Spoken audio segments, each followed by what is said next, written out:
过来消息来看，发起罢免国民党立委布坤基的国民团体是指控讲有户政人员去因的处理问代志，后民众是真惊吓。花莲市的户政事务所表示讲，一切拢依照规定办理。花莲地检署嘛表示讲，有收到民众检举的资料，会分案来调查。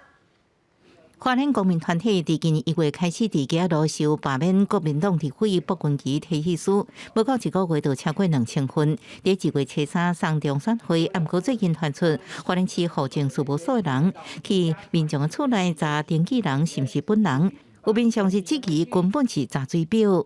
这种行为不就是要让民众去害怕，甚至说让民众会觉得说，他的资料跟他的个资都会泄露。花莲市户政事务所表示，一切照规定。关护民政处也表示，绝对无查水表的代志。暗过依照中选会规定，查核身份只有选委会用邮件寄送的方式，没有人员亲身去的行为。不是，我们没有啊，我们根本就没有查这个事情啊，我从来不知道这从哪冒出来的。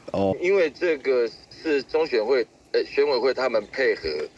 好，那他们依照他们这个我不清楚，但我们没有做相关的指示或者查，这个没有这种东西。有地方民意代表认为，关护技术查水表代志，检调单位竟然想要用行政措施结案，希望大司法小事，不过也是有人看不落去，诉下到花莲地检署告发。中选会这边已经也提出了，就是说，做法是有疏失，而且是明显违法嘛。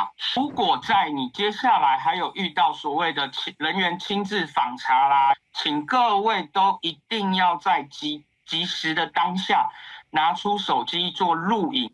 花莲地检署表示，已经收到最高检提供的民众检举的资料，目前已经分案调查。另外，北部资料查对中常会表示需要30日，那审判就应进入第2阶段。公视新闻花莲报道。